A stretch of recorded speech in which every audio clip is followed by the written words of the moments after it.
And then we've got the $6.2 million basically is the transportation debt that would be later in 2016.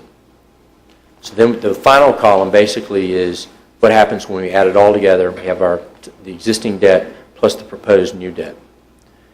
And what we wanted to show was go back to those policies, potential policies, recommended policies, and show what that new debt looks like when we add it in. And that's the blue that's basically added in. It doesn't really take effect until fiscal 17 because we're talking about doing that after June 30th, possibly of next year.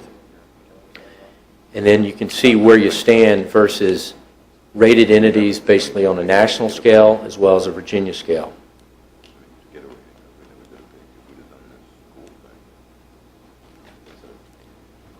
And then when we look at the debt service, it does keep us above that line for one more year out in 2017, but then it falls below in 2018.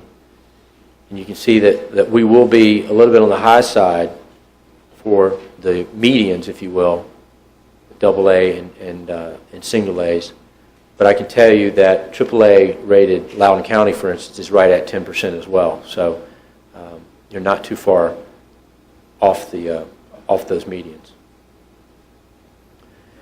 One thing that's important, in the version you got in your board package from Friday, we've actually revised this page since then. We changed the debt structure very slightly, and we're able to make it to where that final column has zeros in all the years, which basically means that based on the existing budgeted debt service, we can add this new debt without impacting your existing budget. And how we do that is essentially you've had some debt items that are rolling off the books, some principal that's being paid down, if you will. And so by freezing, if you will, the 2016 debt service budget, we can bring this additional transportation debt online without impacting your budget. So, Mr. Chairman, that's all I have at the moment. Happy to answer any questions. I'm sure the board members may have questions. I just had a couple of, you talked about the year-end balance. Fund balance. And the fund balance and the percentages that we are. So based on what I'm looking at, we're probably somewhere in the area of close to 15 million. Let's pull back to that page. We're at 14.3 million as of the end of fiscal 14. Okay. What's this year's? Above that. Yeah. How much above that? It's not finished yet. Above that. More than I budgeted to be above that. Okay. So, I budgeted to be 350,000 above that number. If you remember back to the budget presentations, we significantly exceeded that. So we had a good year. But we are planning, remember, this year's budget's built on about $1.5 million coming out of the fund balance to balance the budget. But that is a balancing number. Depends on revenues and expenditures. We would hopefully would not need all of that either. But we had a good year. okay. All right. Do other board members have questions? I did, Mr. Chairman. Okay. Mr. Thomas. Thank you, Mr. Rogers. As always, very thorough. My first question was, do we have the 2015 unencumbered balance? And Mr. Culley's telling me it's probably 14.7 or something like that. But I think you answered the second part of the question that I had, because it seems, just numerically, it seems logical to actually pay for the fire truck and the sheriff cars now and not pay that interest payment later. So just purely numerically, but I understand you want to possibly pull money out of the unencumbered balance next year, and when we get the unencumbered balance to a certain point, we then have to go through the borrowing, the anticipation note we had before for cash flow issues. And I talked to Mrs. Curran, I had no idea, but the school payroll is $2 million a month. So we have to at least have that much money in the bank at all times. But I think, I still would think that's a little better. And then the last one is you have, or next to last, our debt went down $10 million this year, because it was 139 and went down to 129. Things we've been paying off. It's 129 now.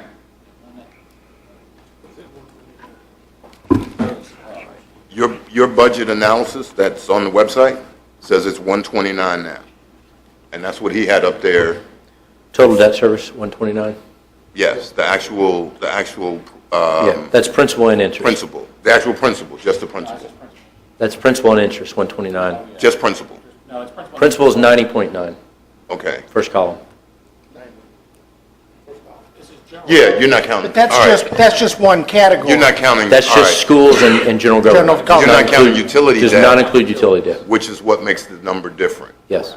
Okay, so then the 139 to 129 that we had before is right, including utilities, but then this is something different because it doesn't have utilities in it. Right. Okay.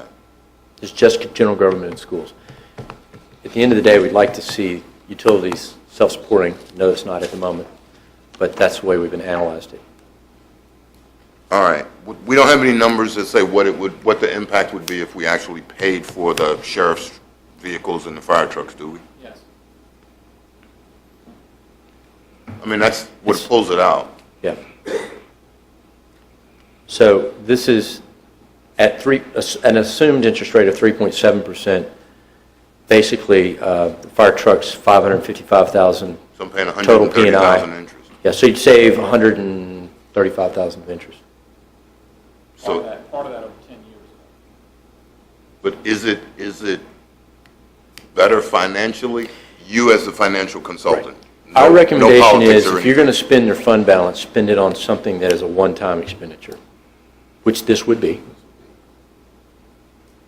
So that is definitely a possibility, yes. So we could realistically, we save $120,000 by buying these things, but until we know a little bit more about the math, we risk having to borrow or having to have a revenue anticipation note, which costs us $100,000 a shot. I don't think you have to worry about a revenue Yeah, anticipation. we're really note not that close. Paying this little bit off, Okay, yeah.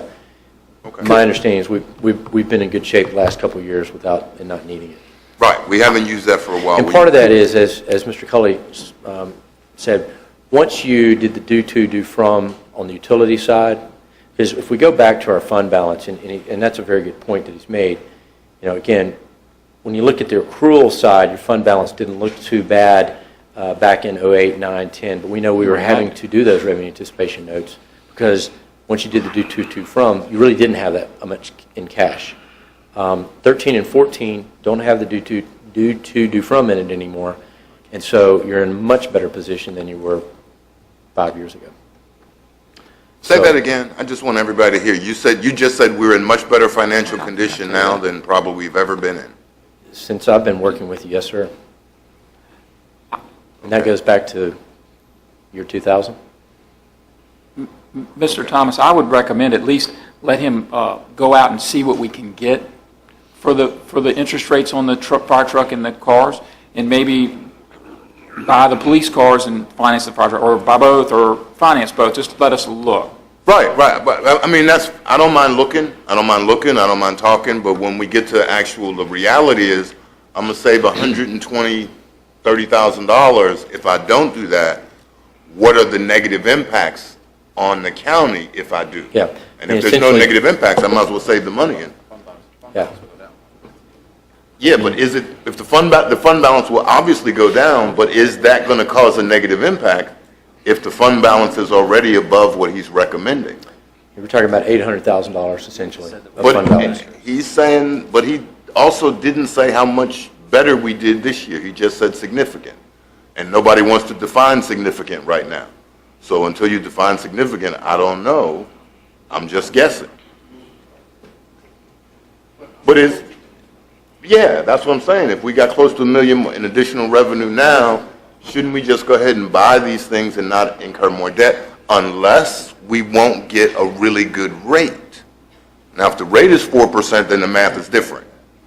Right. So I guess we'll figure that out when you go out to RFP. We'll do the RFP, come back, we'll do a not to exceed number, and then we can always peel back on December 8th. You can tell us we want a lesser amount. That's Can fine. you do an RFP with options? I want to borrow X million dollars for the reset and an option of borrowing another 700,000, 800,000, 900,000 for the other thing? We'll get one rate, but yes, we can do an A/B option. Okay. And actually, what we have in there right now in our draft is an option at 17 years and an option at 15 years. We can add another option at 17 and 15 years without the fire truck and the police Okay. cars. I think that's the kind of The choice rates we may need end up to being have. the same. Yeah, maybe the same, it may be But- less, maybe more. But then we'd have all the figures to make a good decision. And my point earlier was that the hope is that maybe one day we get the sheriff's cars into the annual budget, because Right. you're replacing cars, let's face it, they're on the road all the time. So we're constantly, I know from our budgeting days, replacing those. So if we can add, $350,000 into the annual budget, then we don't have to worry about borrowing them again. Hopefully, some of the economic development things we have will be able to earmark those things. Thank you, Then- Mr. Chairman. I'm sorry. Okay, Mr. Black, did you have a question? Yeah, I just have one. I mean, I appreciate the report. I guess when you go out for a bond rating, this in all counties, is any utility debt, I mean, is it the same that no utility debt's ever counted? It depends on the level of how much support is being given by the general fund to the utility fund. So, Like in our case? in our case, probably we would show it with Yes. and without. What I would probably do in our case here would be to, I want to go back to the graph here, would be in a case like this, show here's our general government and school debt, and then maybe have a different color on the top part of the bar and show this is how much the utility debt. And then, if we can, show a plan to wean ourselves off, if we can, and that may not be possible, but see what it looks like. I mean, Mr. Colley, what is the utility debt right now? Do we know? Do we have a number, Mr. Shebel? What that stands at?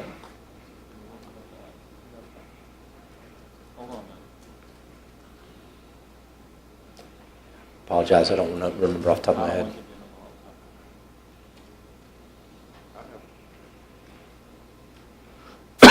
$39 million. So it's 39,894 is what we have from November 1. That's from Mr. Cully's report in November. Is it principal and interest or just principal? That's probably principal That's only. just principal. Is there a way we could get these, I mean, some numbers that include utility Sure. as well? Because this is a good report, but Yes, I mean, I sir. felt like there was a big chunk missing. I mean, utility debt is, I mean, I appreciate everything Mr. Shebel's doing, and as we're a growing county, I think, obviously, it's economy of scale, but at the same time, I mean, we're kind of ignoring a big factor of our debt, which is the utility debt at this time. Yeah, and what we'll do is, typically you wouldn't add the debt service on top of revenues because we're talking about debt service here of what I'll say general fund in schools on top of the general fund in schools budget. We can add the debt service on the utilities, but we need to add the utility budget as well. Okay, That's because there's perfectly revenue fair. that covers part of that. So, I mean, Sure. right, much of the utility debt, all of operations and part of the utility debt's covered by the. Sure. Debt by service, we're still working on. By the Right. utility system. It changes every year based on Sure. connections, but, one year we only transferred 600,000, so that's. It's anywhere between 600,000 to close to 1.8 million, right? Correct. So it's in that time, yeah. But that's still a significant, I mean, we're talking. Significant, but it's yeah, not we're the whole talking debt. 6 or 7 cents on our tax rate, basically. It hadn't, since I've been here, we've never transferred that much, I don't think. It's averaged in the 600 to 700. Okay, so 3. We budget a different 2, 3. number, but there again, that's a budget number, Yeah. and if you underspend, Yeah, it's right. more money. It'd just be a number that would be interesting to see Sure. when you add that in there, so I would appreciate it. Yeah, Thank we you. can do that, and that's probably the next hurdle, which might take some years, but is to try to make that a self-supporting entity by itself and not Absolutely, yeah. not relying on Okay. tax-supported dollars. Thanks. Mr. Chairman, could I add the follow-up to Mr. Black's question, because I had it up. The general government debt is 30 million, the school debt is 57 million, and the utility debt was 39 million. And that's based on Mr. Cully's report, I just happened to have it up beforehand. Thank you. Mr. Underwood?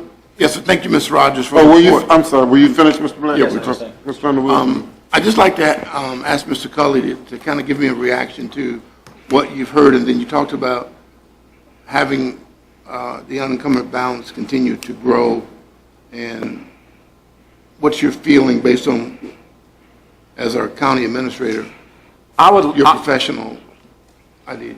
I would like to have it as in a reasonable amount, but it's nice to have that to be able to not have to raise taxes. So we have some Correct. new development coming on, but before I'm going to see any tax revenue, that's going to be several years. budget years. Right. And so to be able to keep the tax rate flat, if I can use not the 12 to 15, percent that's in reserve to pay bills, but money that's over that to balance the budget, that's the goal I'm trying to get to. So yeah, that we're at 20% leaves me that room, and if anything happens during the year that we need some money for, roof, which I'll probably bring to you in another month or Right. two, there are these things that come up mid-cycle of a budget that you need some money for. It's nice to have that money in the bank, and you're not dipping into the fund balance part of the reserve that you really need, so you don't have to borrow money, revenue anticipation note either. So I'm not opposed to looking at paying for this fire truck, but I'd like to next year's budget, FY17, to be able to say, we don't want to lease school buses, we're just going to buy school buses, or we want to buy patrol cars. And I'm not sure we're there. That might help me next year not have to borrow, if I borrow this year, see what the overall fund balance gets to, and then be able to come to you with the budget in the spring and say, I don't want to lease cars, I think we buy cars, or I want to lease one bus and buy 4. So what I hear you say basically is that we're moving in the right direction, but let's make sure we have a solid foundation before we pay off the fund balance, pay off those one-time expenditures, and continue to use those low interest rates so we don't have to worry about increasing taxes. Especially if it's a low Absolutely. rate. Thank you. I appreciate that. Mr. Akers? I don't have any questions, Mr. Chairman, but I do have a comment, and it has to do with the utility budget and the utility debt. I just hope we don't lose track or lose sight of the fact that when we have enjoyed good revenues from commercial development and other type of businesses come to the county, and that would not be possible if it was not for the water and sewer that we have run through the county.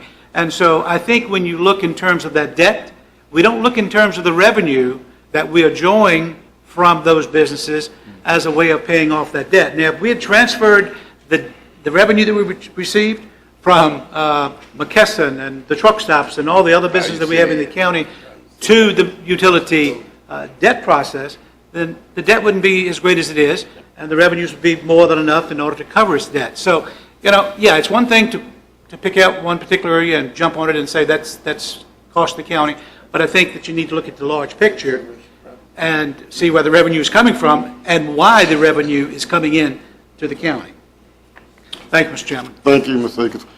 Mr. Seeley? Mr. Rogers, I'm looking at the impact on debt service versus revenues, and you talked about bond ratings, and you've got a graph below that shows where we're at versus where like AA or single A's would be in terms of actual, I guess, percentage of expenditures.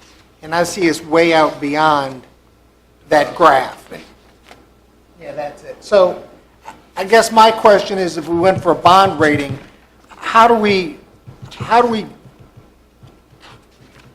manipulate, or what do we have to pay off to actually get ourselves within some of those numbers? Great question. And I purposely wanted to start introducing, we've talked about it in the past, and it's been a while. I wanted to bring this back up to you. I think part of that goes back to the message of trying to get away from down the road, and like Mr. Cully said, it may not be this year, maybe it's next year. We stop borrowing for school buses, we stop borrowing for the sheriff's cars, because a lot of the front-loaded, you see how quickly that starts falling off. Does everybody in the audience understand that Caroline's the top bar on that, and that everything below that is the rating systems that we're talking about? I don't know what you can read. It's hard for us to read up here. Yeah, and the green Can you is Caroline. explain that a little bit for us, The green Mr. is Rogers? Caroline. The tan are national medians, starting with with a AA, the highest AA rating, and then the bottom is the lowest A rating.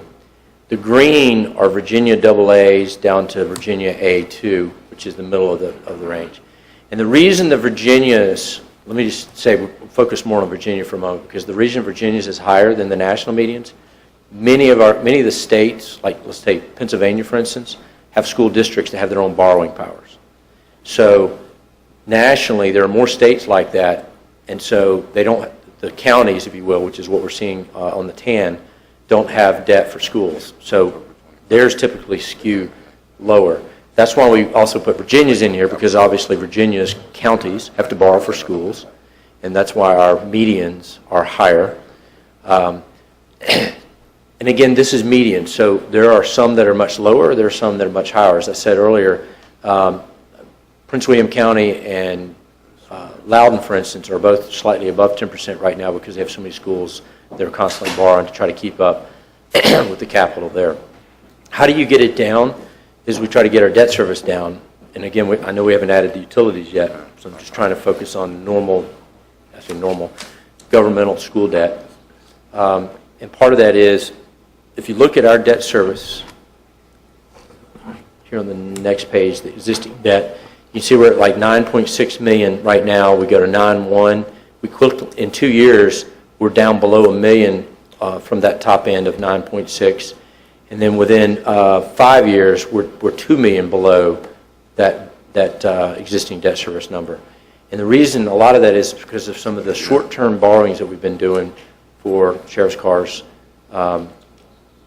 the school buses, things like that. If we can work those and quit borrowing for those and put those into the operating budget, that's going to bring that debt service expenditure number down pretty quickly. Because right now, the way I read the graph, that we would be foolish to try to go get a national or a state rating, Right. because we could not make it with the percentage. We're probably in the A range if we went today, and that's why I didn't suggest let's do it. I wanted you to see what it looks like, just kind of reintroducing the thought, here's where we need to go. We've now got our fund balance up to some very healthy levels. Now we've got to work on some of the other areas. All right, thank you. Just one question, and I know this is not something we even have any control over, but if the schools had taxing authority, would we then have to include, would their debt be included in ours if they had In this taxing analysis, authority? if they had their own taxing ability and ability to borrow, then we would take out of this calculation that we're looking at here of debt service, their debt service would be taken out, their revenues would also be taken out of this calculation. I was just thinking, if that were the case, then that would even make us look quite a bit better, because a lot of our... Mr. Taylor, you're exactly right, which is why those national medians are so much lower, because most of those But counties they don't have schools. Aren't those added together for bond ratings for counties because of the tax load on the actual real estate that you've got? Because that factors in to your ability to borrow and your bond rating as They well. look at that from an overlapping debt standpoint, but the primary ratios is what we're talking about. So they don't look at that as much. That is something they will look at. What Mr. Seeley's referring to is the overall debt burden on all the taxpayers. They will look at that, but they're really looking at that. The one entity they're rating is, in this case, would be a county without a school district. So they're really looking at that harder than they're looking at the overall debt burden to the tax base. Okay, thank you, Mr. Davenport. We appreciate your time. We do have to do a motion to proceed with the RFP. So, Mr. Chairman, I'd make a motion that we ask Davenport and Company to proceed with the RFP, as Mr. Rogers has discussed, 15 and 17-year options, and the additional option of with and without the sheriff's vehicles as part of that. That's the motion. so moved and properly second that we would proceed with the RFP as presented, with the additions that Mr. Thomas talked about. All in favor, let it be known by saying aye. Aye. And all opposed, motion carries. Thank you, Mr. Chairman. Okay, that takes us to a report on placement of Bowling Green Senior High School monument lettering. Is this, okay, Joey? Mr. Shebel, do you have it on? I do not. We have it.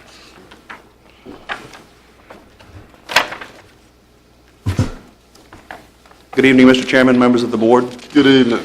Tonight's presentation, I bring before you a recommendation for placement of a monument. If you remember and recall at your August 18th meeting, the Bowling Green alumni came before you and made a presentation asking that Bowling Green Senior High be added to the monument, add a monument as well as the lettering to the building. Since that meeting, the alumni has had a monument made, and the cover page shows a picture of that monument. And now we need discussion of, sorry, Mr. Taylor, it's actually on your report. I kept thinking he was going to show it. Now the question is where would the board like to have that placed? There was discussion to have that as you walk into the front doors on the right-hand side, as the former Union High is to the left. It would look nice there. However, we have a solids handling tank that is buried right there that would have to be dug up on occasions and pumped.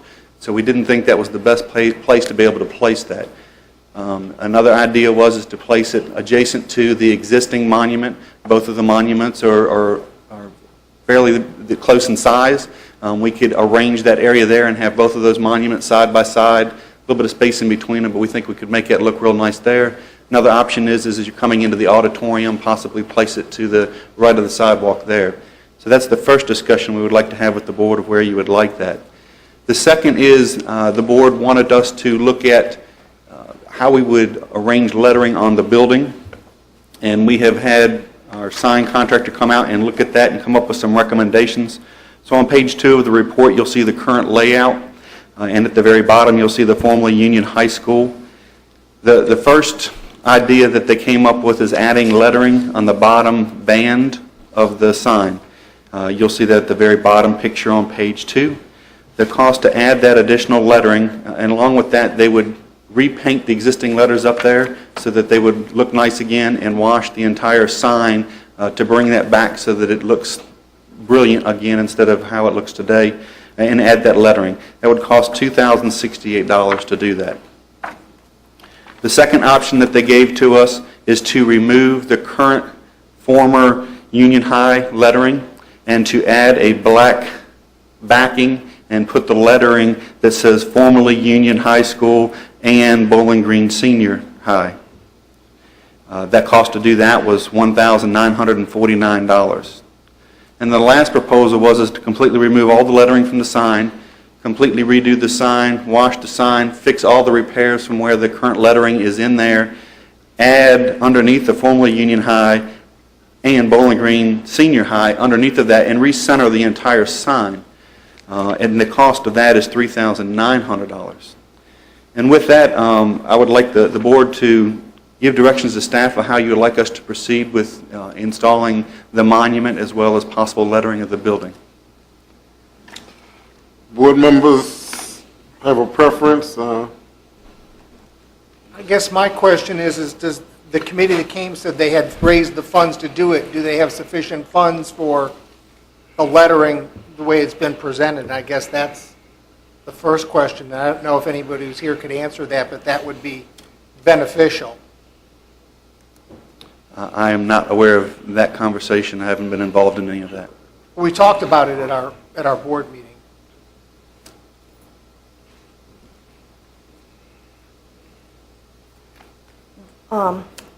The funds have been raised for the monument, but not for the lettering. Okay. We didn't have a price on that, hadn't really discussed that, that we're ready to proceed with installing the monument, and whatever y'all want to do about the sign. Okay. Whether We need to raise the money or the county pay for it. Thank you. I guess, and this is my concern,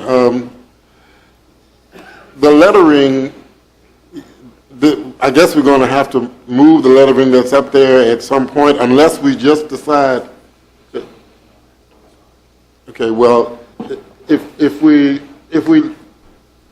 look at just adding Bowling Green Senior High School, you know, I don't know if that can be done, because we can look at the four examples that they gave, and I don't know if the committee has a preference as to which one they should use or not. But they have come up with the cost of the monument. Yeah. I personally don't have a problem with helping them out with the lettering. Let's do the monument first, because I think they've raised the money. They had the monument built. Let's go ahead and do the monument, and I think I mean, my opinion again, I think it would be fitting if the monument was next to the Union High School monument, and we could actually make that a little flower garden or something and make it a little more decorative and show it the respect they both deserve. I think that, we all agree on that. Yep. So if we go ahead and say, let's do that first, You want to make that a motion? I'll make that a motion if you want to vote right now, that we go ahead and allow the, I guess, alumni of Bowling Green Senior High School to erect or have their monument erected next to the monument that's already there for Union High School, and direct Mr. Schiebel to make it look appropriate. That would be a motion. Second. It's been moved and properly second that we would go ahead and allow the monument to be placed representing Bowling Green Senior High, and that Mr. Schiebel would work towards the centering of the monument to make it look nice. All in favor, let it be known by saying aye. Aye. All opposed, motion carries. All right, and once that's done, then are you going to then come back later and talk about the lettering, or do you want to talk about the lettering now? Talk about it now. I don't have a problem now, and I know nobody's going to say this, so I probably have to. I was here in 1969. I wasn't going to school in Caroline, but I was here in 1969 when Bowling Green Senior High was open, right? You folks didn't The go fall there. of 69, it was open. Yeah, you guys are too young to have gone there then, but we have Union High School, which was the historically black school. We all know that, but Bowling Green Senior High was the first integrated high school in Caroline. So I think they deserve recognition too.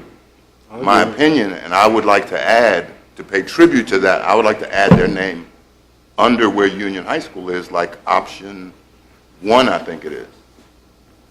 And I think that pays tribute to both of those entities. This is a case where we can look back at our history. I think that's the best looking one myself personally. And I do agree that the letters out there need to be, I mean, it's got age. We came into this building, what, 1992? No, they moved out in 92. Okay, so it's... We didn't get in until like 96 or 97. So we're still looking at it's 10 years old. Yeah. And More based than on what I read, the letters need to be redone. Right. So you may as well do it all, do the facelift all at one time and just clean it all up and replace it. And do option, so we want to do Option option one. 1? No, I think- option 3. Option. Staff would recommend 3. Three is That the- spaces okay. them out better, because you move the seal up a little bit, and you move Caroline County up, and you fit it in. Otherwise, the Bowling Green Senior High would end up on a border at the bottom.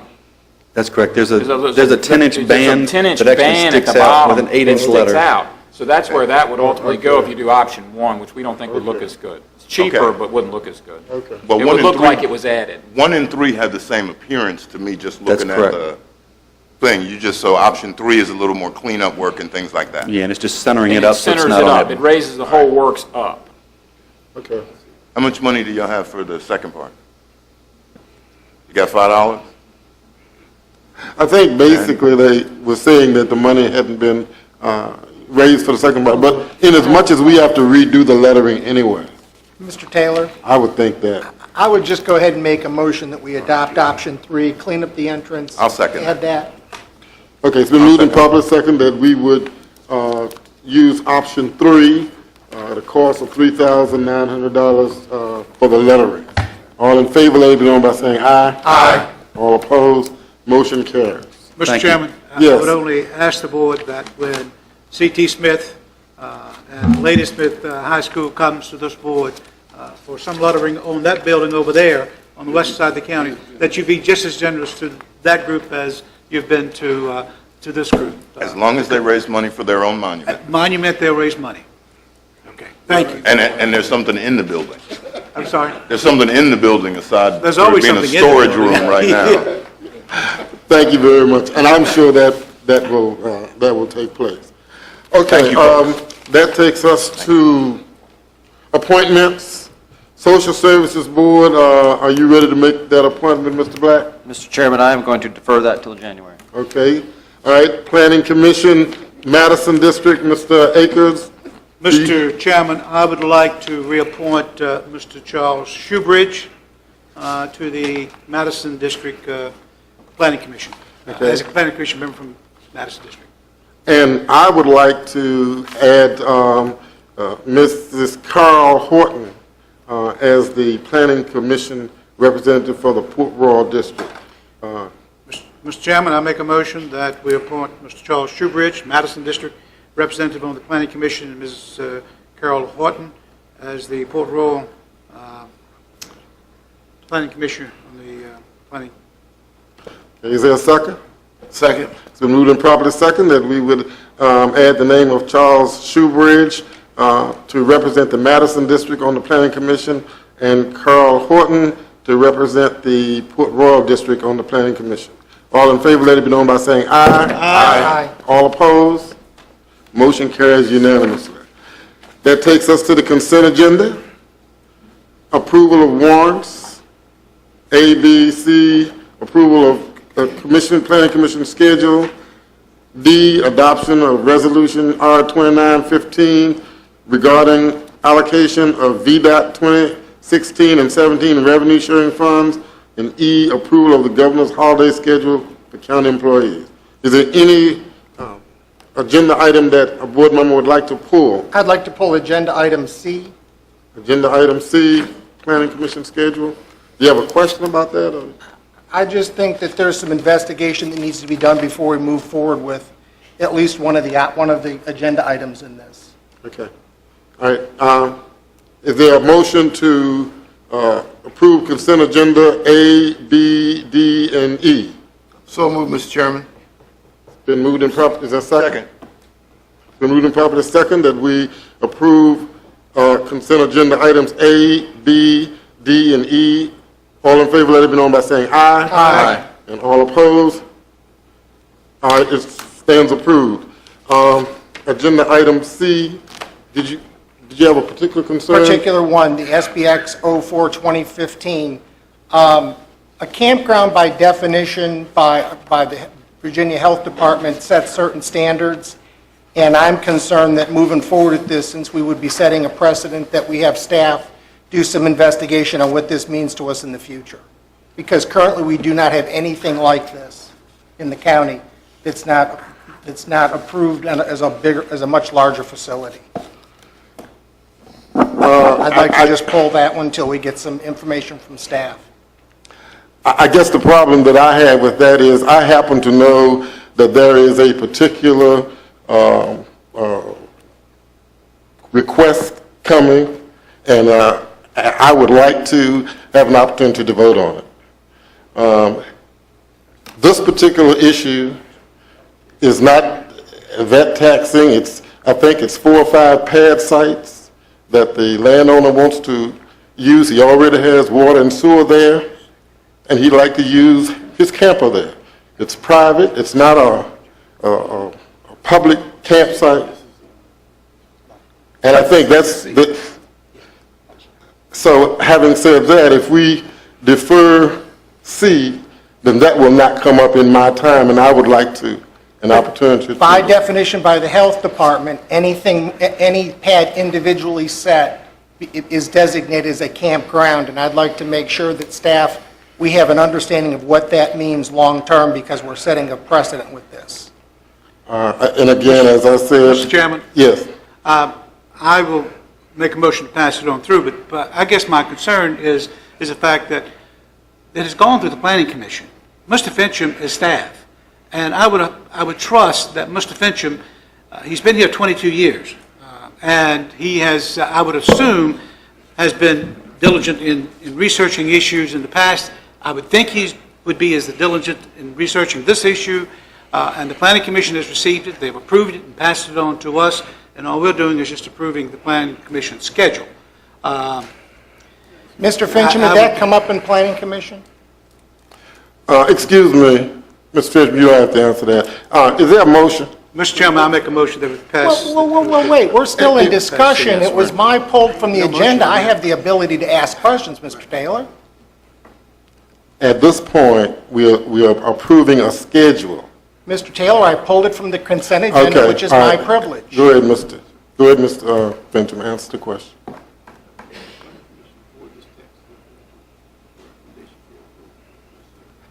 Mr. Sealy, I would need to go back and look at the minutes. I don't recall your specific concern. I will tell you that that site was originally permitted as a campground under VDH regulations. But nobody's looked at where we're at today, because that's very long ago. It has a valid VDH permit based upon the approval from some years ago. Notwithstanding that VDH permit, we had the other issue as to the validity of that use, which went to the BZA, and the BZA upheld staff's determination that it was a violation of the ordinance.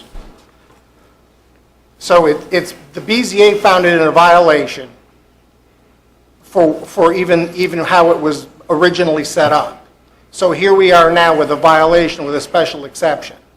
Yes, sir. And if So we're approved, trying to circumvent something that's already been done, that's been found in violation by BZA. I don't have to answer that, that's fine. No, I didn't answer. I mean, go ahead, Mr. Fincher. That was insane. That was Mr. Fincher.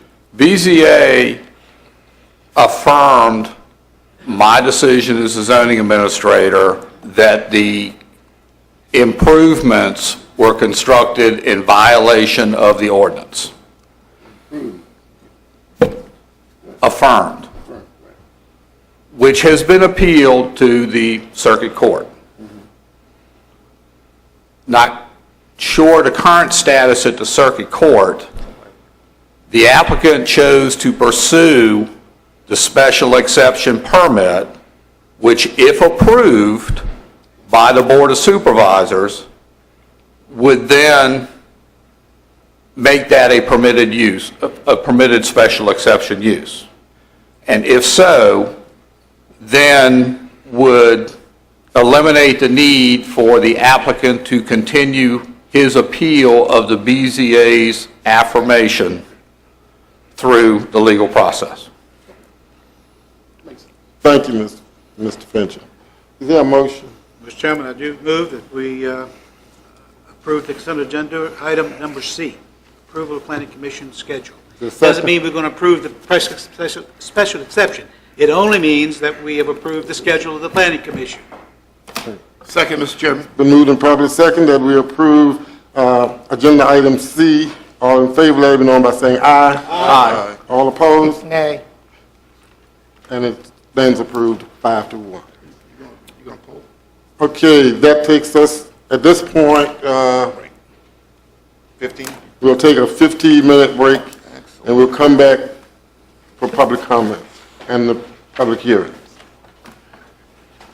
The Caroline County Board of Supervisors meeting, and we are now at agenda item, well, we had public comment.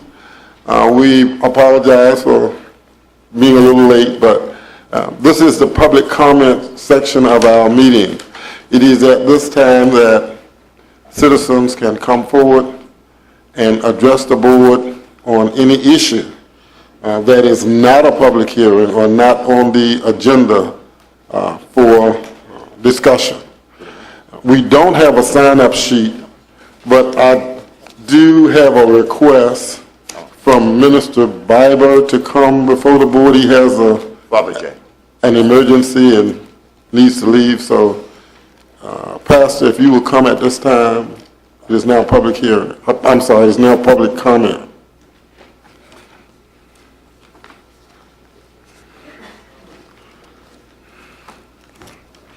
Thank you. I'm Father Jay Biber, the pastor of St. Mary of the Annunciation in Ladysmith. And I want to thank first Mr. Thomas, Mr. Akors, who have worked with me on this, as well as Mr. Gary Wilson from the Economic Development Office. The thinking began, you have the paper in front of you, and I basically want to make a request of each of you. The thinking began once I heard that all the jobs were coming to the county, and I realized that there's no guarantee that those jobs are going to go to Caroline residents. They'll go to whoever's ready to get them. And so it seemed like a historic opportunity.